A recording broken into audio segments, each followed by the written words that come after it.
જય શ્રી કૃષ્ણ વિદ્યાર્થી મિત્રો, ચલો આજે આપણે જે છે ધોરણ 7 બીજું સેમેસ્ટર વિષય ગુજરાતી. તો આપણે જે છે છેલ્લા વિડિયોમાં આપણે જોયું હતું પૂરક વાચન પાઠ 3 એક જ લક્ષ્યની સમજૂતી મેળવી હતી. આજે આપણે બાળ મિત્રો પાઠ શીખવાના છીએ પૂરક વાચન પાઠ 4. કયો પાઠ છે તો કે પૂજ્ય મોટા, સાહિત્ય પ્રકાર છે જીવન ચરિત્ર, લેખક છે કલ્પેશ પટેલ. હવે જોઈએ સૌથી પહેલા કે પૂજ્ય મોટા પાઠમાં જીવન ચરિત્ર સાહિત્ય પ્રકાર શું કામ? કારણ કે કલ્પેશ પટેલ જે લેખક છે તો એણે કોના જીવન વિશેની જે બધી માહિતી રજૂ કરી છે તો કે પૂજ્ય મોટા, જેનું નામ હતું ચુનીલાલ, બરાબર? તો એની માહિતી જે છે, બરાબર, એના જીવનના જે અમુક પ્રસંગો એ લેવામાં આવ્યા છે. જો પૂજ્ય મોટા જે છે પોતે પોતાના જીવનની જે બધી વાતો રજૂ કરે એને શું કહેવાય? આત્મકથા કહેવાય. પણ બીજી વ્યક્તિ જે છે કોઈ બીજાની જીવનનો જે છે, બરાબર, નાના પ્રસંગો એવા પાઠમાં રજૂ કરે તો એને શું કહેવાય? જીવન ચરિત્ર. તો બાળ મિત્રો આજે આપણે આ પૂજ્ય મોટા પાઠ જે છે આ વિડિયોમાં આપણે શીખવાના છીએ.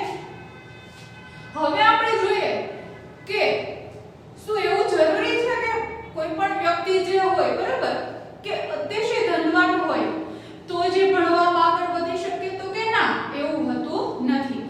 આર્થિક પરિસ્થિતિ નબળી હોય ને બેટા, એ લોકો પણ સારી પોસ્ટ પર અત્યારે જોબ કરે છે.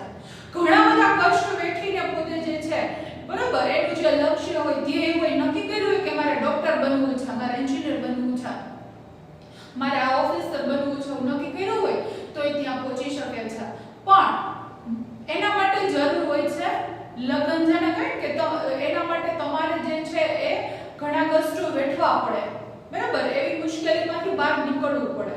એવા ઘણા ઉદાહરણો છે કે આપણે જોઈએ કે આપણે માનનીય વડાપ્રધાન જે છે નરેન્દ્ર મોદીજી તો નાના હતા તો શું કરતા? ચાની કેટલી લઈને ચા દેવા જતા.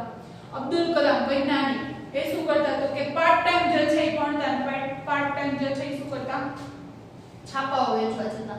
આવા તો ઘણા બધા મહાન વ્યક્તિઓ જે છે, બરાબર, કે આર્થિક પરિસ્થિતિ નબળી હોવા છતાં પણ પોતે ભણી ગણીને ખૂબ આગળ વધ્યા છે, જેને બધા લોકો, ઘણા બધા લોકો જે છે એ સારી રીતે ઓળખે છે, બરાબર ને? તો અહીંયા પણ એવી જ કંઈક વાત છે. પૂજ્ય મોટા, આર્થિક પરિસ્થિતિ સાવ નબળી, પરિવાર જે છે કુટુંબ સાવ નબળું, તો એવી પરિસ્થિતિમાં આર્થિક પરિસ્થિતિ મતલબ કે પૈસે ટકે સાવ નબળી પરિસ્થિતિ, તો એવી પરિસ્થિતિમાં જે છે એ હિંમત હાર્યા વગર અહીંયા જેને કહેવાય એક સંતની વાત કરી છે. પછી તો એ પૂજ્ય મોટા બન્યા, પણ પહેલા તો એ જે છે, બરાબર, સામાન્ય વ્યક્તિ જ હતા, એનું નામ હતું ચુનીલાલ. તો એવી પરિસ્થિતિમાં જે છે આગળ વધ્યા તો એના જીવનની વાત અહીંયા રજૂ કરવામાં આવી છે. જોતા જઈએ લેખક પરિચય આપણે સૌપ્રથમ બેટા મેળવશું, ત્યારબાદ અઘરા શબ્દોની સમજૂતી મેળવી લઈશું અને ત્યારબાદ જે છે પાઠ્યપુસ્તકમાંથી પાઠ સમજીશું, બરાબર ને? ચલો બેટા આપણે જોઈએ કે પૂજ્ય મોટા જે છે તો આ સરસ મજાના પાઠના લેખક છે કલ્પેશ પટેલ. જન્મ છે 3/9/1972. સાબરકાંઠા જિલ્લાના જે છે સોનાસણ ગામે જન્મેલા કલ્પેશ પ્રભુદાસ પટેલ વ્યવસાય શું છે? શિક્ષક છે. વાડ, મલાજો જેવા વાર્તા સંગ્રહો, મહારથીકર્ણ, વિકર્ણ, ઘરવટો જેવી નવલકથાઓ તેમણે આપી છે. શિખંડીની અને સર તેમની શું છે?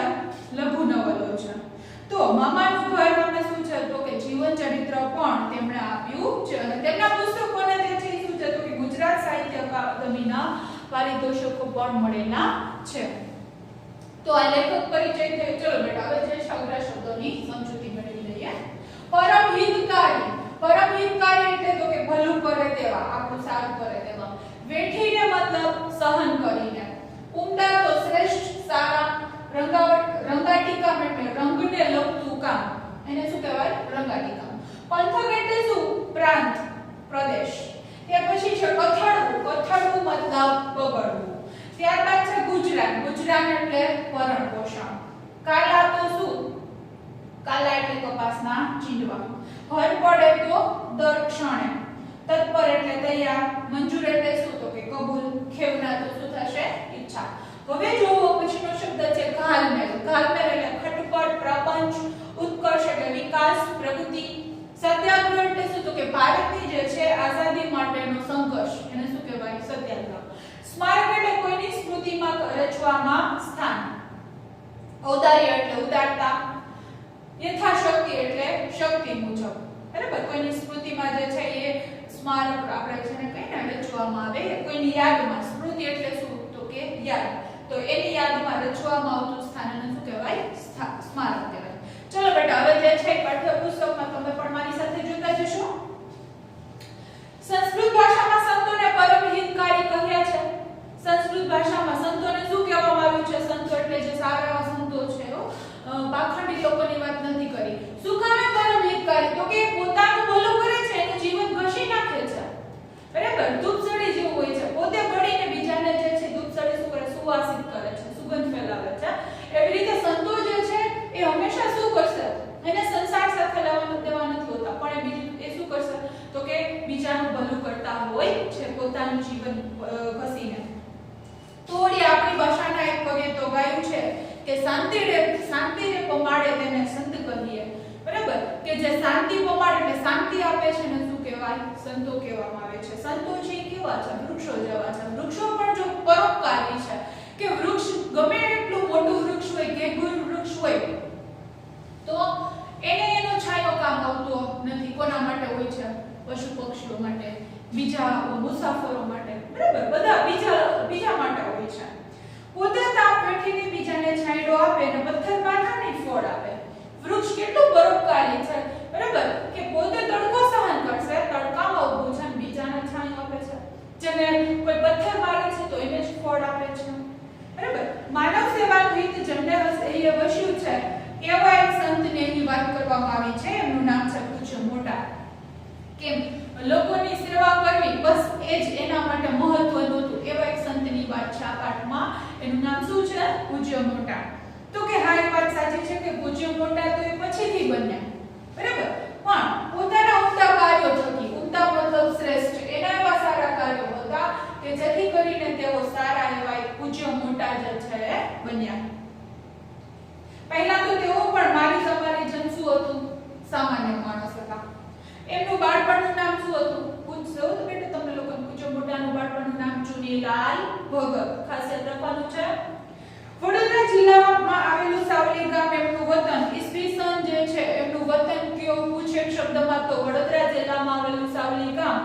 જન્મ તો ઈસવીસન 1898 ના સપ્ટેમ્બર મહિનાની 4મી તારીખે જન્મેલા. 4 સપ્ટેમ્બર ઈસવીસન જે છે એ 1898 માં જન્મ થયો હતો. ક્યાં? તો કે વડોદરાના સાવલી ગામમાં. પિતાનો વ્યવસાય શું હતો? તો કે રંગાટી કામનો. રંગાટી કામ એટલે રંગને લગતું કામ. અને દાદા ભાઈચંદ જે છે એ રંગાટી કામ માટે જે છે એ પંથકમાં પ્રખ્યાત હતા. પંથક એટલે એટલા પ્રદેશમાં પ્રખ્યાત હતા, બરાબર. જાણીતા હતા એમ કલર કામ માટે, રંગ કામ માટે. પરંતુ કહેવાય છે ને કે મનુષ્યના બધા દિવસો સરખા હોતા નથી. ક્યારેક જે છે એ ઘરમાં સારી પરિસ્થિતિ હોય, ક્યારેક શું આવી પડે, શું મુશ્કેલી આવી પડે, કઈ નક્કી કહેવાય નહીં. દાદાના અવસાન પછી ઘરની સ્થિતિ એવી તો પથડી કે ન પૂછો વાત. હવે દાદા જે ભાઈચંદ રંગાટી કામમાં એટલા ઓળખીતા, સારા એવા પ્રખ્યાત હતા, પણ એમના મૃત્યુ પછી શું થાય છે? તો કે ઘરની પરિસ્થિતિ કથળી મતલબ બગડવી, બરાબર. આર્થિક રીતે ઘણું બધું નબળું થઈ જાય છે. ચુનીલાલના પિતા આશારામને ના છૂટકે શું કરવું પડ્યું? વતન છોડવું પડ્યું. ચુનીલાલના પિતા આશારામ જે છે એને ના છૂટકે એટલે કે એને છોડવું નતું, છતાં પણ એને એનું સાવલી ગામ જે છે એ છોડવું પડે છે. બીજે ક્યાંય ધંધા માટે જાય છે. પછી પંચમહાલ જિલ્લાના કલોલમાં એક ઘર ભાડે રાખીને પરિવાર સાથે રહેવા આવ્યા. ક્યાં? પંચમહાલ જિલ્લો, બરાબર. પાવાગઢ ને છે ને એ બાજુ એ પંચમહાલ. તો ત્યાં શું કર્યું? તો કે ત્યાંના કલોલમાં જે છે નામ સાંભળ્યું છે તમે લોકોએ, તો ત્યાં પોતે એક ઘર ભાડે રાખીને રહેવા આવ્યા. ચુનીલાલને બીજા કેટલા ભાઈઓ? 3 ભાઈઓ હતા. કેટલા? 3. ચુનીલાલ ભણવામાં હોશિયાર અને મૈથુન. ચુનીલાલના માતા સુરજબા શું કરે? તો કે એની માતાનું નામ શું? સુરજબા. એક શબ્દમાં પૂછી શકે બેટા તમને. તો એ શું કરે? તો કે હવે ઘરનું ગુજરાન તો ચલાવો ને, ઘર કેવી રીતે ચલાવો? તો કે માતા પણ શું કરે? તો કે લોકોના ઘરે દળના પાણી કરીને રોટલો રડી લાવે. દળના પાણી કરવા મતલબ કોઈના ઘરે પાણી ભરી આપે. પહેલા કઈ ઘંટી નહોતી કે ચલો આ જે છે ચોકીમાં તમે ઘઉં અનાજ નાખો રોટ દળે નીકળે, એવું નહીં. ઘંટલો હોય એનાથી અનાજ દળવાનું રહેતું, બરાબર. તો એ મહેનતનું કામ હતું. તો બા સુરેશબા જે છે ચુનીલાલના બા આવું બધું કામ કરે અને ઘરનું ગુજરાન ચાલે. માંડ જે છે ચાલે. નાનકડા ચુનીલાલ ભારે સમજતા. ચુનીલાલ નાના હતા પણ ઘણા બધા સમજુ હતા. ભણતા જઈને બાને મદદ ન કરી શકાય એવો એના મનમાં વિચાર આવે છે. કદાચ ને બેટા તમારામાંથી પણ ઘણા એવા બધા વિદ્યાર્થીઓ હોય છે કે ભણતાની સાથે સાથે પાર્ટ ટાઈમ બરાબર કામ મમ્મીને ઘરમાં હેલ્પ કરાવતા હશો, પપ્પાની કઈ એવી દુકાન હોય ત્યાં હેલ્પ કરાવતા હશો. એ ખૂબ જ સારી બાબત છે બરાબર. થોડીક વાર તો એ મનોમન વિચાર્યા કરે કોણ ચુનીલાલ. તો એને મનમાં વિચાર આવે શું ભણતા બાને ઘરમાં મદદ ન કરી શકું. એક દિવસની વાત છે તો એ તેજસ્વી કિશોર તો પહોંચ્યો ઈંટવાડ એટલે ઈંટો પકવવાનો ભઠ્ઠો હોય ને ત્યાં. કિશોર એટલે તો 13-14 વર્ષની ઉંમરના હશે.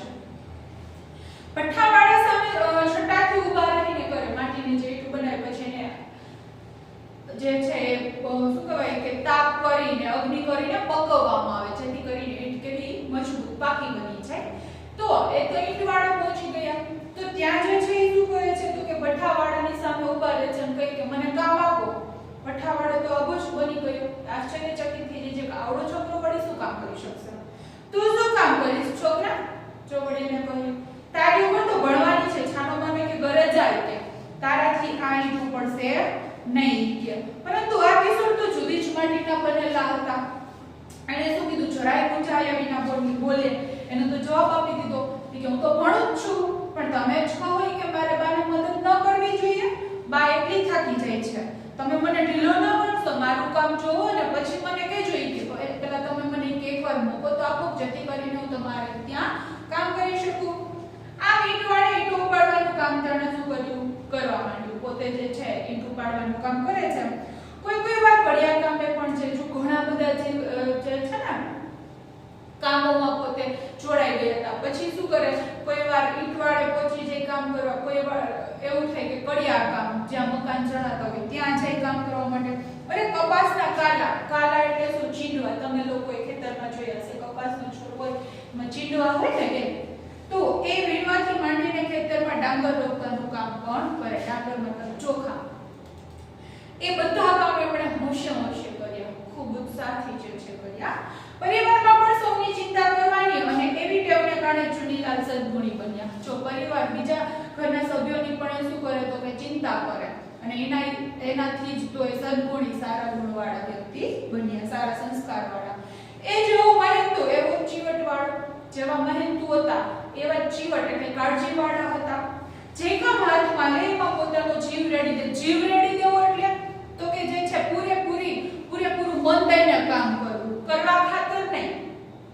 તો એથી શું થાય તો કે ચુનીલાલનું કામ દીપી ઉઠે. શું કામ તો કે જીવ દઈને કામ કરે.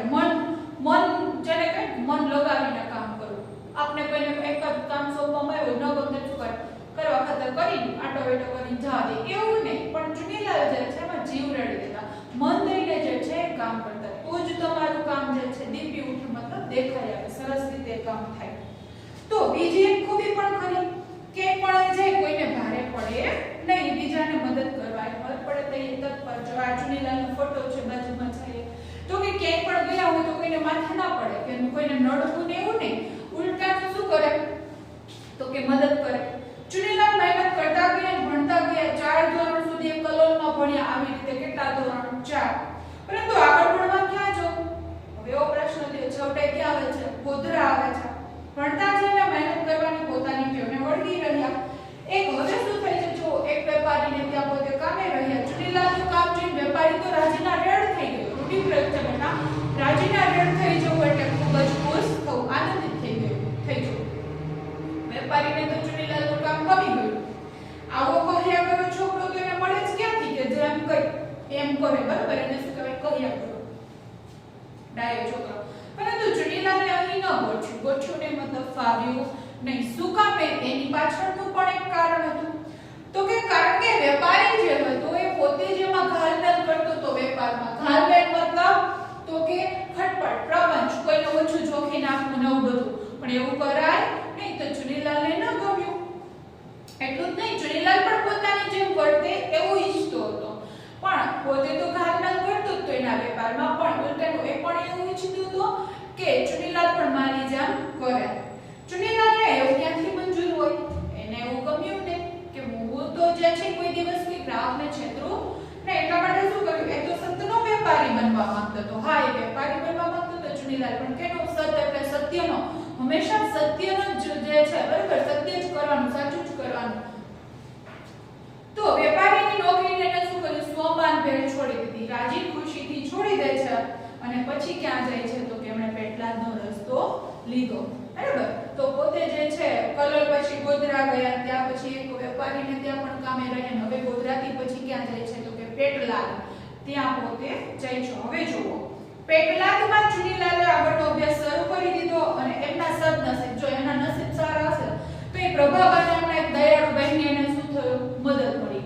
શું નામ હતું? પ્રભાબા. સદગુણી ચુનીલાલ પ્રભાબાના પરિવારના જેમ દૂધમાં સાકર પડે, બરાબર, દૂધમાં તમે સાકર નાખો, મિક્સ કરો તો એકદમ સરસ મજાનું મીઠું દૂધ થઈ જાય, ખબર ના પડે ક્યાં છે સાકર, જોવાય ના પડે. એવી રીતે જે છે એ સારી રીતે હળી મળી ગયા એના પરિવારમાં. ભણતા ભણતા પણ તેઓ પ્રભાબાના ઘરના શું કરતા? નાના મોટા કામોમાં મદદરૂપ કરતા. ભણતા ભણતા જો આ તો જેને કહેવાય ને સદગુણ, કે ભણતાની સાથે સાથે કામ કરવું. તમારા લોકોને, તમને અમુકને ઘણાને વિટે હોય છે બેટા, ભણવાનું તો માત્ર ભણવાનું જ કરો છો, પણ એવું નહીં. તમને લોકોને એમ કીધું ચાલ આ કામ કર, તો તમે શું કરશો? તરત ના પાડી દેશો, પણ એવું કરવાનું નહીં. આપણાથી બનતું એ બધા કામ આપણે કરવાના છે, બરાબર, તો જ આપણે જે છે મહેનતુ બની શકીએ ને આળસ આપણામાં ન રહે. બરાબર, તો ચુનીલાલ જેવા જે છે બનવાનું, કે ભણતાની સાથે સાથે જે છે કામ કરવાની ટેવ રાખવાની. ભલે આપણે ક્યાં બહાર કમાવા જવું, તમારે ઘરના નાના મોટા કામોમાં તો તમે જે છે એ ઘરના પરિવારને હેલ્પ કરી જ શકો છો. તો અહીંયા પણ જે છે એ ઘરના નાના મોટા કામમાં પ્રભાબાને મદદ કરતા. નસીબ આટેનું પાંદડું ખસવા લાગ્યું કે હવે જે છે એના નસીબ ઉઘડવા આવશે. એમ અહીં ચુનીલાલને શિક્ષકો અને આચાર્યની મદદ પણ મળવા લાગી. હોશિયાર હતા તો શિક્ષકોની મદદ મળી ને આચાર્યના પ્રિન્સિપાલની મદદ મળી. વળી જાનકીદાસ જેવા સંતનું ઉફાળું સાનિધ્ય એમને સાંભળ્યું. બરાબર, જાનકીદાસ જેવા સંત જે છે મહાન સંત, તો એની સાથે પણ રહેવા મળ્યું. ઈસવીસન 1919 હવે શું થાય છે? જો તેમણે મેટ્રિકની પરીક્ષા સારા ગુણથી પાસ કરી. મેટ્રિકની પરીક્ષા તમે દાદા દાદીને નાના નાનીને પૂછજો, એ લોકોના સમયમાં શું હતું? 10મું 12મું બોર્ડ નહોતું, પણ 11 ધોરણનું જે છે શું કહેતું? મેટ્રિકની પરીક્ષા. તો ચુનીલાલ જે છે એ મેટ્રિકની પરીક્ષા પાસ કરે છે. ગણિત, સંસ્કૃત અને માતૃભાષામાં તો વળી આપણે 70% થી વધુ ગુણ મેળવ્યા. બરાબર, આટલા સારા માર્ક્સ જે છે ક્યારે આવે? તો કે હોશિયાર વિદ્યાર્થી હોય તો જ આવે.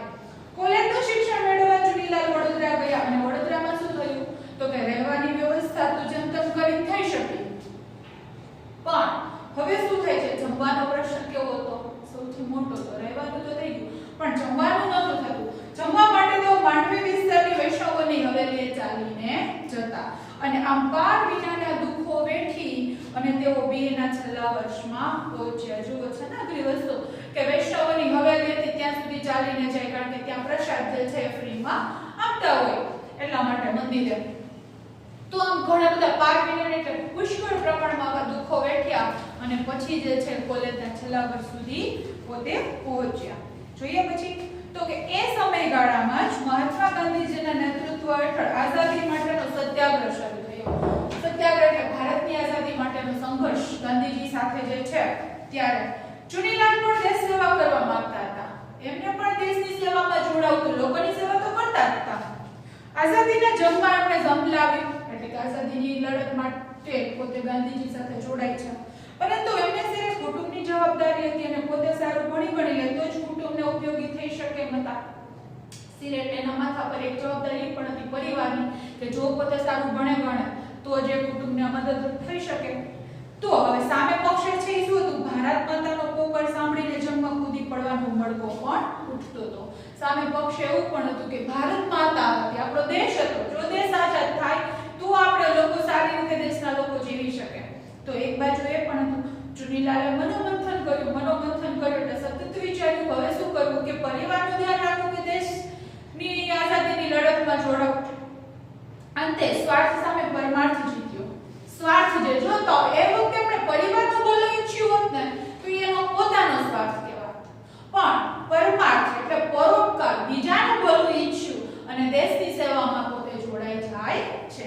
ચુનીલાલ દેશ સેવામાં લાગી ગયા, જો કે કુટુંબને યથાશક્તિ મદદ કરવાનું તો ન જ ચૂક્યા. ચુનીલાલ જે છે શું થાય છે તો કે દેશની સેવા કરવામાં લાગે, પણ હા યથાશક્તિ એટલે શક્તિ મુજબ જેટલી બને એટલી કુટુંબને મદદ કરવી એવું પણ એ કરતા હતા.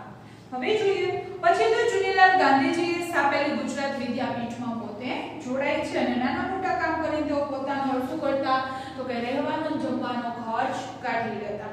ઘણી વાર તો શું થાય તો કે ખાલી ચણા ને મમરા ફાકીને મતલબ ખાઈને પણ ચલાવી લેતા. જો સરળ નથી દેશ માટે જે છે આ ઘણા લોકોએ પોતે આઝાદીની લડતમાં જોડાયા છે, ઘણા કષ્ટો વેઠ્યા છે. આપણે તો ખાલી વાંચી જઈએ કે આ વ્યક્તિનું જીવન આવું હતું.